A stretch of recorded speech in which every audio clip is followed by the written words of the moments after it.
अच्छा, खड़े हो जाओ।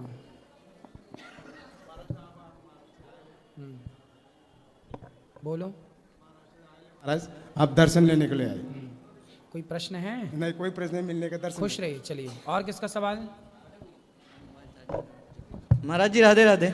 हाँ जी। एक सवाल है, मैं ईश्वर को किस आधार पर मानूं? ईश्वर के जीवन में, ईश्वर का इंसान के जीवन में ईश्वर का क्या योगदान है?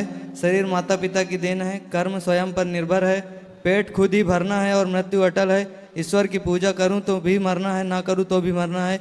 मेरी इच्छा मुझे ही करना है, मरने के बाद। एक एक से पूछो, एक एक से उत्तर देते महाराज चले। जी, जैसे ये आपने कहा एक एक, जैसे एक एक लाइन का, जैसे आपने कहा कि माता पिता की, शरीर माता पिता की देन है, यही तो था पहले। सबसे पहली लाइन पढ़ो। सर एक डॉक्टर साहब हमारे यहाँ, उनका सवाल। मैं ईश्वर को किस आधार पर मानूं? जी मैं ईश्वर को इस आधार पर मानूं क्योंकि ये वस्तु है। जी जी तो इसे बनाने वाला कोई होगा। बिल्कुल। बिना बनाए ये माइक नहीं बना। आपने जो कपड़े पहने हैं वो बिना बनाए तो नहीं बने, किसी दर्जी ने तो बना ही होगा। जी बिल्कुल। जब बिना बनाए कपड़ा नहीं बनता, बिना बनाए माइक नहीं बन सकता, बिना बनाए घर नहीं बन सकता, तो फिर बिना बनाए ये सारा संसार कैसे बना है? तो कोई बनाने वाला है, उसका ईश्वर नाम है, उसी का नाम ईश्वर है। जी जी धन्यवाद। दूसरी लाइन क्या थी? इंसान के जीवन में ईश्वर का क्या योगदान है? दूसरी, जी ईश्वर का क्या योगदान है? जी ईश्वर का योगदान ये है कि ईश्वर चाहते हैं, इसलिए किसान खेत में बीज बो देता है। जी जी पर फसल तो तभी आएगी ना जब भगवान चाहेंगे। बिल्कुल, बिल्कुल। वरना किसान अपने से उगा ले, फसल अपने से कर ले, भाई सबका पर 100-100 कुंटल निकलना चाहिए, किसी का कम किसी का ज्यादा क्यों निकलता? जी बिल्कुल। दूसरा, शरीर माता पिता की देन है, कर्म स्वयं पर निर्भर है। शरीर माता पिता की देन यदि है तो फिर कोई बेटा लंगड़ा होता है, कोई अंधा होता है। यदि माता पिता की देन है तो कोई माता पिता थोड़ी चाहेंगे कि हमारा बेटा लंगड़ा और अंधा हो। जी बिल्कुल। फिर अंधा लंगड़ा क्यों होता है? इसका मतलब माता पिता अपना एक कर्म करते हैं। स्त्री माँ के गर्भ में 9 महीना बच्चा रहता है, लेकिन शरीर माता पिता की देन तो है। यदि माँ बाप की पूरी देन मान लो आप, तो कोई बच्चा अंधा क्यों होता है? फिर माँ क्यों नहीं उसकी आंखें लगा देती? फिर कोई लंगड़ा क्यों होता है? माँ क्यों नहीं उसके पांव लगा देती? मतलब कोई है जो माँ के पेट में बैठकर भी आपकी और हमारी रचना कर रहा है, वो परमात्मा है जो सबके भीतर बैठा है। जी जी। पेट खुद ही भरना है और मृत्यु अटल है, तो ईश्वर की पूजा क्यों करूं? पेट खुद ही भरना है तो ईश्वर की पूजा क्यों करूं? जब पेट खुद ही भरना है तो ईश्वर की पूजा क्यों करें? जी भाई ये बताओ, जब आप अपनी माँ के पेट में थे जी, तब कौन आपका दादा खाने देता था आपको? नहीं, भगवान देते थे। फिर डॉक्टर जब आप अपने माँ के पेट में थे तब 9 महीने किसने खाना दिया? भगवान ने। ना माँ ने दिया ना बाप ने दिया तब तो भगवान ही ना पेट भरते थे। और जैसे ही बच्चा बाहर आया तो माँ के आंचल में दूध की व्यवस्था किसने की थी? भगवान ने। फिर जी, इसलिए पालनहार भगवान है जी। और सर एक सवाल और है, मृच्छिला धातुर्वादी मोतीश्वरम बुद्धया क्लिश्यंतति पासा मूढ़ा पराशांति न यान्ति ते। सर ये इसमें उन्होंने लिखा है, इन्होंने लिखा है कि मूर्ख लोग ईश्वर की पूजा करते हैं, जो ज्ञानी होते हैं वो मूर्ति की पूजा नहीं करते। तो ज्ञानी किसकी पूजा करते हैं? बस सर इसमें यही लिखा है, इसमें लिखा है कि मूर्ख लोग मिट्टी, पत्थर, धातु और लकड़ी की मूर्तियों की को ईश्वर मानते हैं, इनको कभी भी शांति की प्राप्ति नहीं होती। तो फिर विद्वान किसकी पूजा करते हैं? उनके अनुसार कौन किसकी पूजा करते हैं? फिर वो किसकी पूजा करते हैं?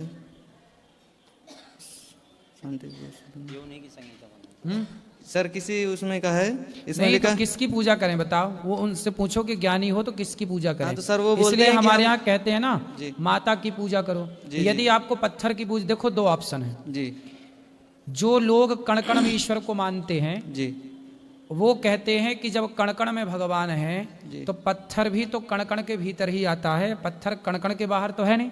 जी सर। यदि भगवान सब जगह है, सर्वम खलविदम ब्रह्म, यदि भगवान माँ के भीतर है तो फिर उनसे बोलो पत्थर की पूजा अच्छा मत करो, धातु की पूजा मत करो, अपनी माँ की पूजा करो। जी जी। माँ को भगवान मान लो, पिता को भगवान मान लो। देखो ऐसा है कि पेट, आप गोभी की सब्जी खाओ तो भी भरना है, जी जी, पालक की सब्जी खाओ तो भी भरना है, कढ़ी खा लो तो भी भरना है, है ना? पेट भरने के बहुत सारे ऑप्शन हो सकते हैं, जी जी, है ना? किसी को गोभी नहीं पसंद तो पालक खाए, पालक नहीं पसंद तो आप तुरई की सब्जी खाओ, वो नहीं पसंद तो फला खाओ। उसी तरह आपको मूर्ति धातु की पूजा नहीं करना, कोई बात नहीं, आपके पास ऑप्शन है कि आप माता पिता की पूजा करके सेवा करके पालो, कम से कम माँ बाप को भगवान मान लो। जो माँ बाप को भगवान मान के पूजा करते हैं वो भी अच्छे हैं। जो दीन दुखी को भगवान मानकर पूजा करते हैं वो भी अच्छे हैं, और जो पत्थर में भगवान मानकर पूजा करते हैं वो भी अच्छे हैं। मुझे तो कोई भी बुरा नहीं लगता, क्योंकि सबकी अपनी अपनी मान्यता है। लेकिन मानव जाति की सेवा करने वाला, जो मानव जाति की सेवा करता है, जो अपने माँ, जो अपने पिता में, जो दीन दुखी में ईश्वर को देख सकता है, वही पत्थर में भी भगवान को देख सकता है। बिल्कुल, धन्यवाद। क्योंकि प्रहलाद जी के लिए पत्थर से ही भगवान नरसिंह प्रकट हुए थे। जी सर। तो ये नहीं कहा जा सकता ना कि पत्थर में ईश्वर नहीं है। हाँ, पत्थर जड़ है, उसमें ईश्वर कहाँ है, लेकिन पत्थर में भगवान नहीं होते। जी जी, भक्त की भावना पत्थर से भगवान को प्रकट कर देती है। बहुत बहुत धन्यवाद। भक्त का विश्वास प्रकट करता। प्रहलाद के विश्वास ने खंबे से भगवान को प्रकट किया। जी, और दूसरा सवाल ये है सर कि हमारे एक भैया हैं, वो बोलते हैं, आप जैसे बोलते हैं कि नदियों को नदियों से जोड़ दो तो जो पानी की समस्या वो खत्म हो जाएगी। तो सर भैया हमारे बोलते हैं कि जैसे कभी बाढ़ आती है तो कभी बहुत ज़्यादा बाढ़ आती है, तो अभी जहाँ पे जिस नदियों में पानी है वो वहीं रहेगा, अगर नदियों को नदियों से जोड़ दिया जाएगा तो और ज़्यादा बाढ़ आएगी, ऐसा बोलते हैं। तो इसका आप भाई क्या जवाब कैसे देना? आएगी, इसको कॉमन सेंस है ना, समझो ना। जी एक जगह पानी रुका है जी जी ज्यादा, माना कि 10 लीटर पानी है एक जगह। जी यदि 10 लीटर पानी को हमने 4 नदियों में, 4 छोटी छोटी धाराओं में डिवाइड कर दिया, तो वो 10 लीटर पानी 4 धाराओं में बट गया, तो वो कहीं नुकसान ना करेगा, अपने रास्ते चला जाएगा। 4 रास्ते मिलेगा ना उसको जाने का। यदि एक रास्ते से जाता जी जी, तो वो आसपास के गांव को डुबाता हुआ जाता। वही हमने उसी बोला तरह कि- एक नदी को यदि जी। तो वो डिवाइड, ये तो कॉमन सेंस है बेटा, समझदारी यदि है तो सब बातें ठीक पर है। वो सर वो बोलते हैं अब और मूर्ख लोगों को ना आप समझा सकते ना हम। सर वो, और दूसरा सवाल वो ये बोलते हैं, आप बोलते हैं कि बैंक को 2 शिफ्ट में करना चाहिए ना बैंक, हाँ, तो वो बोलते हैं अब बैंक तो सब ऑनलाइन हो गया, तो इसमें बैंक में बैंक तो की बोले कोई जरूरत ऑनलाइन हो गए तो बैंक खुली काहे हैं फिर? नहीं। वही, सब ऑनलाइन है तो बंद हो जाए सारी बैंक। हाँ, भाई ऑफलाइन भी काम चल रहा है, ऑनलाइन भी काम चल रहा है। मूर्खों की तरह वो बात कर ये रहे हैं। सुझाव सर आपको बहुत अच्छा है, हमें भी बहुत अच्छा लगा, इसलिए सर। और हमारे भैया हैं, उनकी सर शादी है दिन में क्या- भी बैंक चले, रात को भी बैंक चले, 8-8 घंटे की 2 शिफ्ट हो जाए, इससे क्या होगा कि रोजगार बढ़ जाएगा और लोगों को लाभ ये होगा कि उनके लिए दिन भर बैंक खुली रहेंगी। अभी 10 से 5 बैंक खुलती है, 4, जी जी, फिर क्या होगा 8 से 8 खुली रहेगी। बिल्कुल, तो बिल्कुल। कभी भी आप जाके अपना काम कर सकते हैं, 12 घंटे खुले। सही सर। और उनकी शादी है 11 मार्च को सर, वो इंडियन नेवी में है, तो वो पर आपको मानते नहीं है, कथा भी नहीं सुनते, हम बोलते हैं तो बोलते हैं वो सब ढोंगी है वो। ठीक है, तो आप उनको बोल दीजिए कि शादी के बाद आए आपसे यहाँ मिलने। कोई बात नहीं, वो सुखी रहें, वो आए ना आए, भगवान उन्हें सुखी रखें, वो स्वस्थ रहें, यही मंगल काम सर है। उनकी माता जी हैं, वो आना चाहती हैं बहुत दिन से, लेकिन वो आते नहीं हैं कभी, और उनको परेशान करते, बोलते तुम क्या कथा वथा सुनते रहते हो, हमको भी बोलते हैं। तो आप एक बार बोल दीजिए कि शादी के बाद आइए दर्शन करने। बिल्कुल, आप आए तो अच्छा है। जी धन्यवाद। भगवान देखो, हम कैसे कहें, ये तो बिहारी जी का धाम है, बिहारी जी बुलाएंगे तो वो आएंगे, वरना थोड़ी आ पाएंगे वो। हाँ बिल्कुल, धन्यवाद।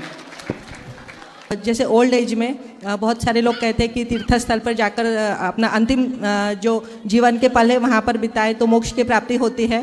तो प्रयागराज में ही बहुत सारे लोगों ने अपना जीवन खोया है, तो क्या उन सभी लोगों की उन सभी लोगों को मोक्ष मिल गया है, क्या ऐसा कहा जाएगा?